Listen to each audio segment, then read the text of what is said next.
And now we come to one of the most awaited sessions of the day.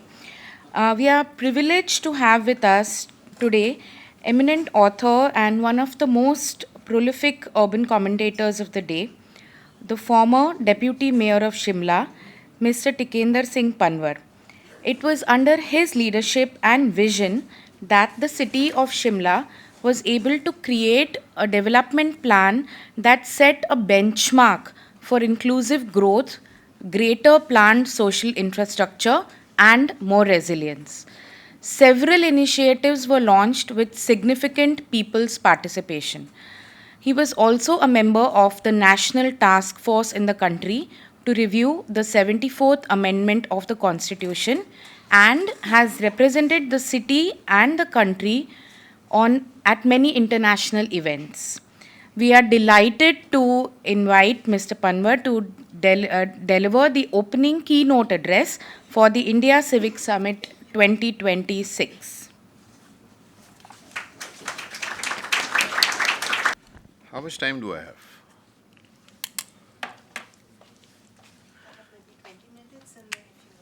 20 minutes, huh? Okay, thank you. Okay, so,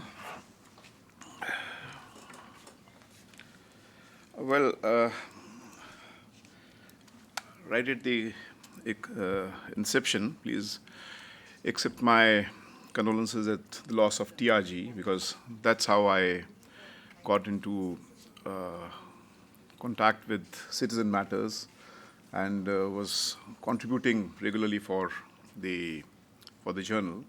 And unfortunately, I think we lost him last year. So please accept my condolences. Ashwin is here. I don't know whether I'll be able to do much justice to the entire, while delivering this keynote address. But let me try and do my job. I'm really glad. Thank you so much for inviting me here. And please accept my greetings to the city, which is perhaps the oldest municipality of India, 17th century, and perhaps the second oldest kind of municipality of British India outside Britain, from a municipality which is the fourth oldest in the country. Of course, it was Madras at that time, and it was Simla at that time, and Simla was formed, the municipality, in 1851. And please accept greetings from my city and from the citizens that I come from the citizens of Shimla. Now, let me also make a point here that we have, and also some good news to share, that in the last 2 years, I was also a member of the Kerala Urban Commission, and it's the only state in the country that formed an urban commission and formulated an urban policy. And yesterday, the cabinet has approved the urban policy. The only state to have an urban policy for 25 years is Kerala. Yes, yesterday the cabinet approved it, and I'll share some of the interventions, some of the issues that we talk in city governance framework we'll be discussing about. And perhaps this was the only commission formed after the National Commission on Urbanization, which was formed in mid-80s. And unfortunately, due to the death of the then Prime Minister later, somehow the recommendations of the National Commission on Urbanization could not be taken forward. But eventually we've had some of the manifestations of the National Commission following through the 74th Constitutional Amendment. But I think what I intend to do here is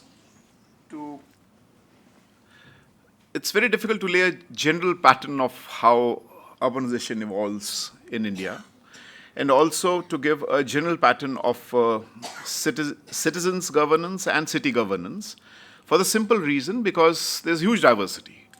And there are different structures that exist in the country. I saw some of the people who are working in this building are from Meghalaya. Now in Meghalaya, you find that you have Schedule 6, where A city like Shillong, 90% is governed by the Garos and the Khasis through their village headmen, what they call. So there are different layers of urban governance, to be very honest. And I think it will be a little difficult for me to build a general pattern, but let me try. Let me just try to come to some of the commonalities. After all, we've had a single constitution that we brought in 1950s. We have a legislature system, then we have the parliamentary system, and then, of course, we have the third tier of governance system that eventually was rolled out after the 74th constitutional amendment in the country. Now, let me start from why is it that it took so long for us to come to the 1993-94? And why is it that we did not clinch the whole question of the third tier of governance in the 50s when we were framing the constitution? It's something very interesting for us to understand. I mean, if we were evolving, I mean, if countries who were evolving in the same period could embark on that path of the relevance of the third tier or the relevance of the local governments, why did it take so long for us? And I think it goes back to the discussions that were taking place between the two major stalwarts of the India's freedom movement, Mahatma Gandhi and Dr. Ambedkar. One was extremely determined for the people to shift from the countryside to the cities, and henceforth was arguing for a city governance framework, whereas the other was very skeptical and was not very keen of people shifting from the rural to the urban. And therefore, it took, and of course, there are different reasons it took such a long period for us to finally clinch this whole issue when the 74th Constitutional Amendment came. But what I want to speak here is little beyond that.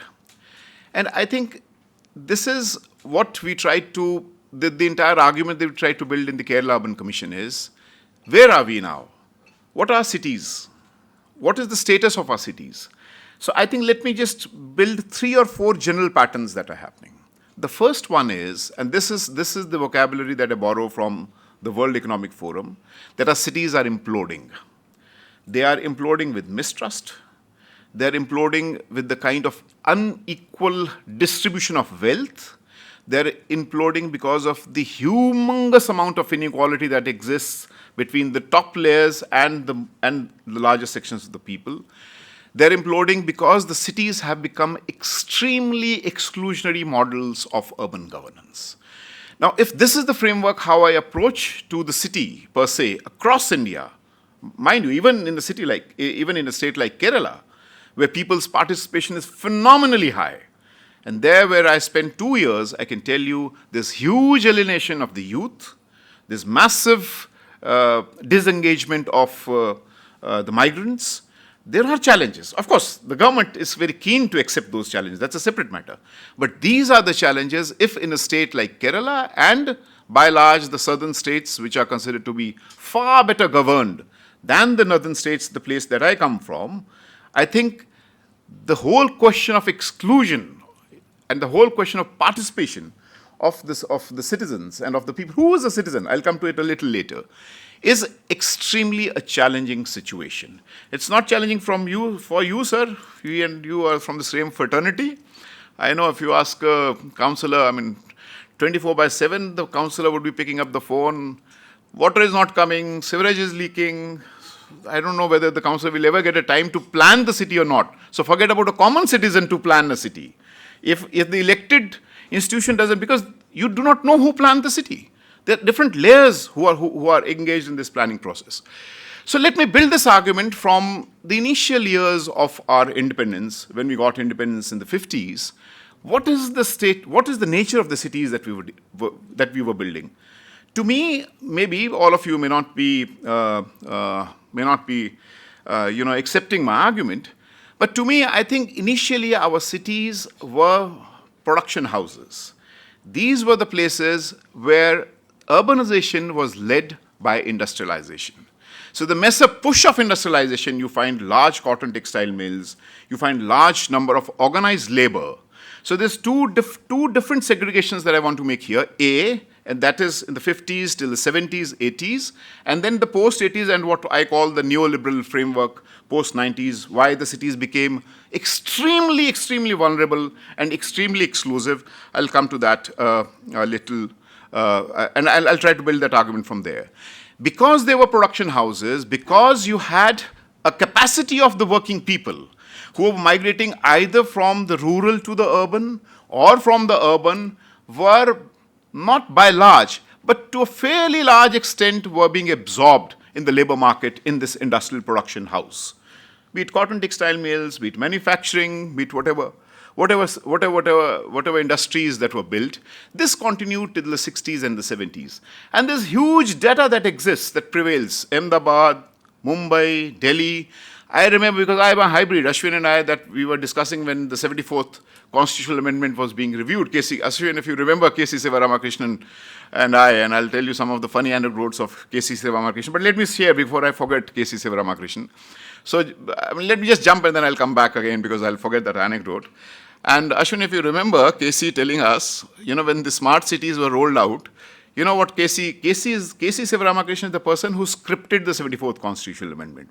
So he was the chair, I was one of the members, and Ashwin and I, we were together, discussing when we were reviewing the 74th amendment. K.C. said, do you know, Tikender, what is a smart city model of SPV? I said, sir, you've been my guru, you please tell me what it is. He said, it's like writing an obituary of the 74th Constitutional Amendment. Because you completely dumped it, the SPVs and all, and where are we? Well, now we've dumped even the SPVs. So I'll come to it a little later. The point is, if you look at that stage of development in the country, you have, I've seen, in Delhi, I've seen 500,000, 10,000 people marching on the streets. In Chennai, we witness. In Mumbai, we witness. What does it mean when I'm speaking in these political overtones? It means that the working people were reclaiming their spaces, not just urban governance, but also reclaiming their spaces over their control over the assets. So we find some of the best housing. When did that happen? In the 60s and the 70s. When you were building an industry, you ought to have a working class colony. You come to North India, where we had the largest hydropower project called the Bakra Dam, and we brought water right from Bakra to Rajasthan, through the canals and all. The working class colonies are far better than our middle class colonies in Delhi, and still they are livable. So the point is, this capacity in the production system, which was prevalent at that time,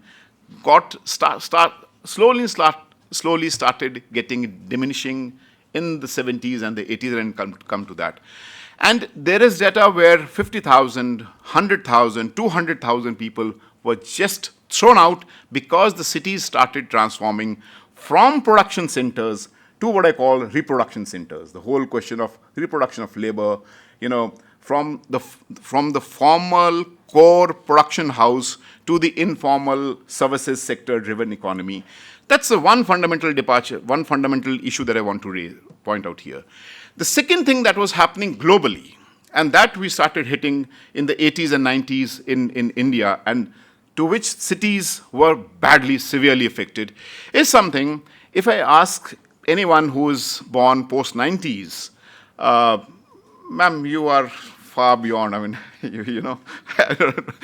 for you, what was right is not even a right for me. I don't even think that is a right. But take, for example, and in my political economy jargon, I call it from the use value to the exchange value. What does it mean in simple terms? In simple terms, it means if I ask a generation that is born post-90s, and that's why you have the IPCC report 6 stating that any child born after 1996 has not seen a single normal month. The disasters are so imminent. And any child born after 1996 has seen a disaster once in 2 months. So it's a disaster born, don't mind, if you are born after 1996. But that's how the system has evolved. I don't know whether I'll get time to speak on that, but if I get, I'll speak about the whole question of climate change and how it impacts the cities. But what fundamentally I'm trying to bring to the fore is, if I ask this generation now whether water is a right or a need, ma'am, your generation, blindly they will say it's a right. My generation would say, yes, of course, a right, but it can be a need also. But if you ask a generation post-2000 born, post-1996 born, they will say it's a need. Education is a right or a need. What does it mean when I'm saying the whole question of exclusionary cities? In simple terms, it means, and this is what I call the Washington consensus, the consensus was evolved, if water is a need, then you can have private players providing water. Na? Then as a right, it doesn't accrue from the state, which means the municipality or the parastatal or the principal agency providing that right to the citizens gets wished away. You can completely wash them off. And it is these areas, water, education, services, and there is a UNCTAD report from the 70s and the 80s, how the portfolio of largest 100 transnational corporations shifted from major production spaces to services, because services became one of the most lucrative forms of capital accumulation. So that's the second point, where cities, of course, they always meant for capital accumulation. That's how, and you create that surplus, and then surplus gets democratized, and that's how you create your institutions. There's nothing wrong in it if you are living in a capitalist system. But post-80s, post-90s, something that was fundamentally with the people, housing as a right, education as a right, water as a right, started getting transformed into a kind of need, and you find companies like Suez. Now, education is one of the biggest industries, considered biggest industries in cities. Now, what has this created?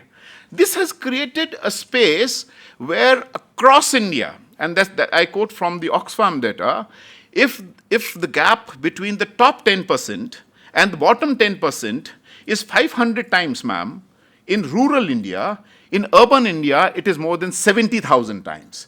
That is how the whole capacity of the larger people who were either migrating or who were in the cities, who were working, could actually access the right to the assets, the right to the services, was getting diminished, and that got diminished very badly. So that's the second departure, which means there's this one, the entire process of urban governance, the urban governance where the citizens could assert their right through collective bargaining vis-a-vis the state or vis-a-vis the municipality or vis-a-vis the employer, got diminished, for one thing. The second part is that because of this new articulation, new architecture that evolved post-90s, that I call where the cities started getting transformed. Now, if you ask a councillor here and the commissioner, and that's not, ma'am, what was happening in your period. If you ask them now, how do they treat cities? What is the city governance model? The city governance model is not led by ecology or geography. It's not led by protecting the commons. It's not led by providing basic services to the people. It is led by from managerial to entrepreneurship. The cities themselves started getting transformed into entrepreneurs, which meant what? It meant that these spaces which were giving way, for example, your textile mills, for example, the large industries that were completely shut because of many international reasons as well, both global and national reasons.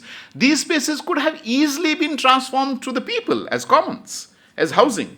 But where were these spaces transformed? These spaces were transformed for real estate. These spaces, so land continues, and land will be one of the fundamental drivers for an inclusive urban governance and for an exclusive urban governance. That's the third point that I want to make. Now, let me cite another very interesting anecdote with you. I do not know whether Shah Rukh Khan is popular in Tamil Nadu or not. Well, if he is, then someone coming from the north, I don't know how many of you may be knowing that how Shah Rukh Khan became Shah Rukh Khan.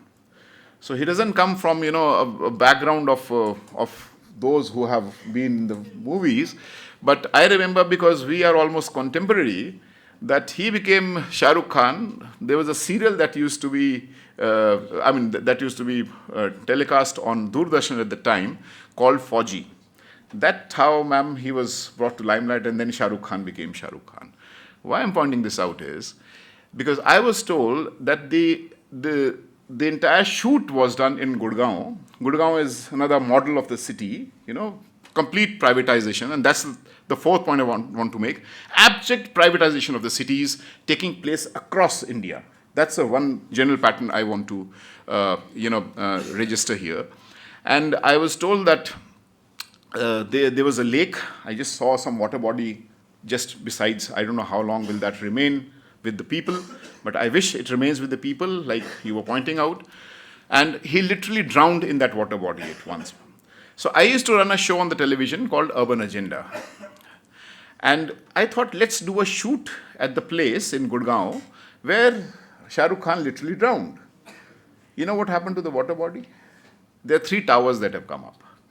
So you can, and this is not Gurgaon. This is across. So this whole transition and transformation of the city spaces, and this does not just mean, economic exclusion. This also means extreme form of democratic non-participation. And this leads me to the fourth point, because I do not know how much time do I have. But this leads me to the fourth point, that in this transition period, we find the 74th Constitutional Amendment coming up. Ashwin and I, we've been debating. Some of us have been saying that it was a dead horse right from the beginning. Well, I do not know if it was a dead horse or not, because had it been a dead horse, the 73rd and the 74th Constitutional Amendment, we wouldn't have witnessed 50% women participation in the cities. It has contributed something. We couldn't have imagined Draupadi Murmu to be the President of India had there not been the 73rd and the 74th Constitutional Amendment. So it has contributed somewhat. But the spirit of the 74th Constitutional Amendment, which meant, transformation, empowerment of the people, so that the citizens and, the structures that were created. We have Praja here. Praja have done a city governance index. I mean, it's better if you listen to the Praja people. They will be able to tell us more.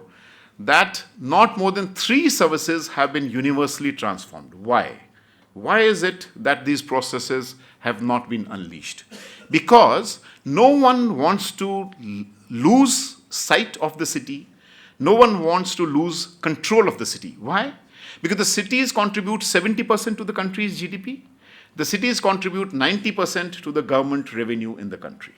Now, if the GDP and the revenue comes from the cities, then neither the provincial governments, that's the state governments, nor the union government wants to lose control of that. So it is this fifth space that I want to bring in. How do we create those structures? Structures where we empower the cities, the city governments, but not just the city government. To me, the process of empowering passes through the city government, but that is not the end point. The end point is citizens. And who is a citizen? The people.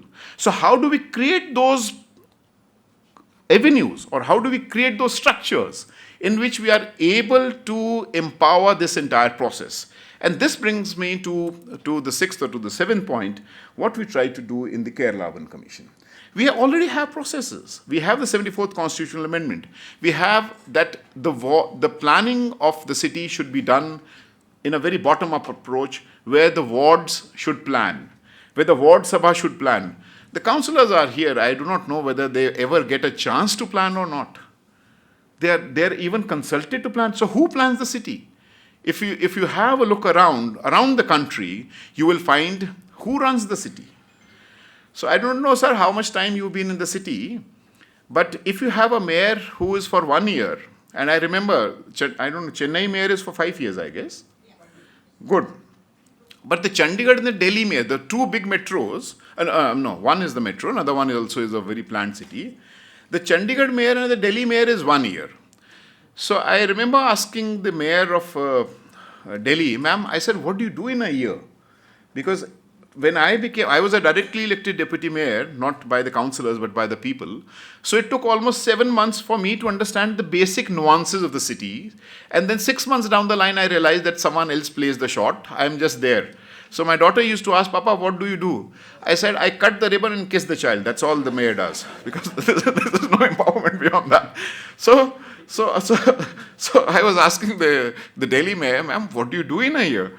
She said, no, we had good stuff. So 1 year, 3 months goes into welcome parties, and then the later 3 months goes into farewell parties. Because it was never designed. I mean, it could have been easily done. Now look at the mayor of one, you have the New York mayor, the entire world was looking at that. Why did you not create those spaces? Because I think this is still a transition. No one wants to lose control.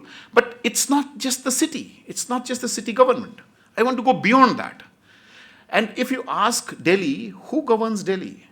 It's the Delhi Development Authority. Who the Delhi Development Authority is answerable to? The Delhi Development Authority is not even answerable to the Chief Minister of Delhi. It is answerable to the Prime Minister of the country, to Mahua. So which means the Prime Minister takes a call. Because New Delhi is New Delhi. No one wants to lose. Mumbai, it's not the mayor. Now, Ashwin remembers, because when we were reviewing the 74th, I don't know, because once I am in the flow, I won't stop. So let me know whenever. Because I have to come to Kerala also, no? That's important for us, what we have done. So I remember, if you remember, Ashwin, the Mumbai mayor. Now, just imagine who is Mumbai mayor. If you ask me, Mumbai mayor is where they have 90,000 or 80,000 crore rupees as a fixed deposit. Okay? Mumbai mayor is one. Mumbai contributes, I think, seven member of parliament to the national parliament, our parliament, MPs. I think 30 members to the legislative assembly. On top of that is the Mumbai mayor. So I remember asking, and she was there in our conference, if you remember correctly. So I asked, ma'am, after being the mayor, what do you want to be? I don't know, our councillors, how do they understand? What, sir, do you want to be after being the councillor? And you know what she said? I want to be an MLA after being the mayor of Mumbai. Because that is the power structure. So what do we do in such a situation? I think there have to be continuous engagement in reorienting and reshaping this architecture. And when I say reorienting, reshaping this architecture, this is what we've tried to do in Kerala Urban Commission. Because Kerala also is far ahead, but it is also not the ideal space, to be very honest, when it comes to urban governance. So this leads me to and since I was the one who was leading the collective local governance chapter, just give me 3 minutes, I'll just finish that. What we try, and yesterday only I just informed, they have approved it in the cabinet, it's a policy. What did we do? A, there's alienation of the youth. B, there is huge migration. And by the way, beware. I mean, all those of our friends who are living in South India, there's a great Indian migration taking place. Thankfully, because of our extremely exclusionary politics that we do in the north, people are now migrating to the south. So there's a friend of mine who has written a book called India Moving, Chinmay Tumbe, who teaches in the IIM Ahmedabad. You can just search that book and you'll come to know there's a great Indian migration taking place to the south, which means 10 years down the line, huge flow. I was staying in this place and I could easily count, the kind of, the migrant workers who are working. I think 70% of the workers who are engaged here in the process are actually from other states. They're migrant workers. So this is going to happen. Thankfully, because of whatever inclusionary, whatever not participatory, I would say, but still far better than what is happening in the north. In the north, if you beat up a person from Tripura in Uttarakhand and term the person to be a Chinese agent, and he was like openly screaming that, look, I'm an Indian, and we lost that very young boy. So there is definitely going to be a trend, and of course, there are other reasons also, economic reasons, where huge. What do we do with that? In Kerala, we have almost 4 million people who are immigrants and 4 million people who migrate out. So we followed from migrants being co-producers of the city. Now, this is a major issue that is going to come up. Now, how do first, they will never be the voters. Because if they are the voters, of course, the first right, as I think you were rightly pointing out, is that whole identity of the voters. So in that situation, what do you do? And if there's extreme form of marginalization taking place, despite the fact that you have some of the best trade union activities where they reclaim their spaces, so in that process, we try to articulate and orient the two major drivers, just 2 minutes. One, climate change, how it's going to impact. So what should be the governance models in that entire scenario of climate change? And of course, if 25 years henceforth, it's data that's going to be one of the drivers of both inclusion and exclusion, then how do you ensure and enable city government and citizens to be equal shareholders? So what we've tried to do there is we've tried to reimagine the whole question of what Lefebvre pointed out, the right to the city. What is right to the city in Indian context? What should right to the city be in Kerala's context? So we've tried to create some structures. The first structure that we created is, just like you have the state cabinet, we have suggested a city cabinet. So you will have a city mayor who would head the city cabinet, and the standing committee people will be members of the city cabinet. And the process of city governance, so most of the departments, including most important, the planning department, will be governed by the city cabinet. That's the first thing, so that you empower the city government. The second part, what we've done is, how do you ensure that there is engagement of the people? So we've suggested 3 councils to the city council. So 3 council includes citizen council. People were very happy, the bureaucrats, when we were placing. Ashwin, you can understand, because because you want things to be delivered very fast. Citizens should be part and parcel. And we've also gone to the granularity how the city council is going to talk to the city government. So what are the statutory provisions of the city council? So city council, everyone very happy. Another one we gave is the city business council. And of course, city business council, because this is something that we have tried to reimagine, because 20 years, 30 years down the line, this humongous holabaloo that has been created in the country, PPP, that has not happened. We have the World Bank report that has stated that of the total investments that have taken place in the last 30, 40 years, only 3% have come from, the so-called PPP. Most of the infrastructure that has been created has happened through the government agencies. So and the government agencies are already in the state of withdrawal. So what are the local economic development agencies through which you can create a bulwark? And for example, there was a suggestion, there's huge cooperative money lying in Kerala. Why should we not pool in that cooperative money? Should that cooperative money come in the form of bonds? Should that cooperative money come in the form of infrastructure making? We've left it to the state government. But there is a council that has been suggested, which will be a city business council for local economic development factors. Ashwin, comes the third point, and there was lots of tussle. But since I was leading that governance model, I said, no, there's no compromise, or we'll go for a vote, was the city workers council. They said, no, why do we require a workers' council? Because no one wants a migrant to be part and parcel of the city governance structure. We said, no. Because if you have this huge number of people who are coming in, and we asked the workers, and guess what? I was talking to the mayor of Peshawar once, and the mayor of Peshawar told me that she has reservation to the workers in Peshawar. I'm talking about Peshawar, not even India, Pakistan. We normally mean Pakistan. They said we have 20% reservation to the workers in the city council. So when we were engaging with the workers, we said, is it reservation that is important? They said, no, we want a semi-permanent or permanent structure. And this is not the benefactor and the beneficiary model that we have suggested. So it is where the co-producing governance models that we've suggested. So therefore, there's a workers' council, and the workers come through their own electorate, from the informal sector, so that they are able to build layers and layers of participatory governance. That's one area. The second area that we've tried to venture is, because the ward sabha, it happens, but the ward sabha is extremely exclusionary. For the simple reason, who comprise the ward sabha? Some of the elderly, retired, nothing wrong, but most of the young, they do not participate. So there's something, we've gone ahead from the ward sabha, what in Malayalam is called the Ayal sabha. Ayal sabha is a neighborhood. I don't know how Tamil Nadu neighborhood is defined, but in Kerala, the neighborhood is defined from 100 to 150 houses. So the layers of governance, the layers of participation, the layers of planning starts from bottom up, and that's how you start weaving them together, and then further building layers on top of that. The third part that we have suggested here, and which has been accepted, is the whole question of digital town halls. And this is what we've suggested, is that if blockchains are going to be dominating, if artificial intelligence is going to be dominating, that who owns the data?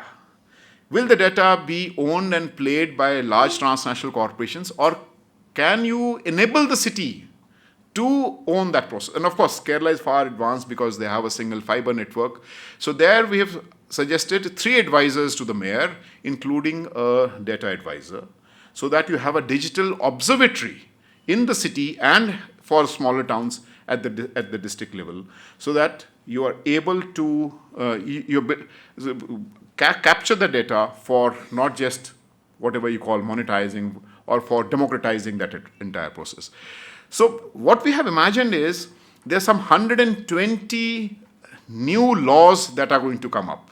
The basic disruption that is going to happen. Whether that will serve the purpose or not, I think it will be for all of us to see. But the positive part was that the Kerala government was prepared to accept that there's a failure in urban governance. That was the beauty of the entire process. And lastly, where I want to end here is, because there are lots and lots of things that we've suggested, and lots of things that have been accepted from the police, etc., is the whole question, and I'm seeing there's some youth simulation process also that has been, I would keenly like to see and observe. And this is what we learned from our Sri Lankan friends some time back. Of course, the Colombo mayor, the new mayor who's been elected, is that we've provided 25% reservation to the youth in the city councils, which means less than 35 years, if you have 100 councils, I don't know how many are there in Chennai. How many councils are there, sir, in Chennai? 200. So which means 25% means 50 would be less than 30 years. So I don't know whether that will be able to roll back the alienation that the youth have. Of course, you require layers and layers, but that will for sure bring in a large section of the young people into this reclaiming this process. But the entire articulation is, it's not just empowering the city government. It is empowering the people. And it is not just empowering the so-called quoted, unquoted citizen, but people who are there, who live there, who may be migrant, who may be part and parcel. So it is in this framework where we've tried to intervene. To be very honest, it's a really challenging situation. And to be very honest, if you look around, I mean, the way we have been treating cities all across India, they happen to be strong islands of exclusionary politics, extractive capitalism, extractive form of robbing the urban commons. And I think for us, reinventing and reorienting the whole question of right to the city would mean reclaiming these spaces. Reclaiming through city government apparatus structures and reclaiming through our collective ownership, collective efforts. I think, pardon me for going beyond my time. And thank you so much for inviting me. I'm really happy. Thank you.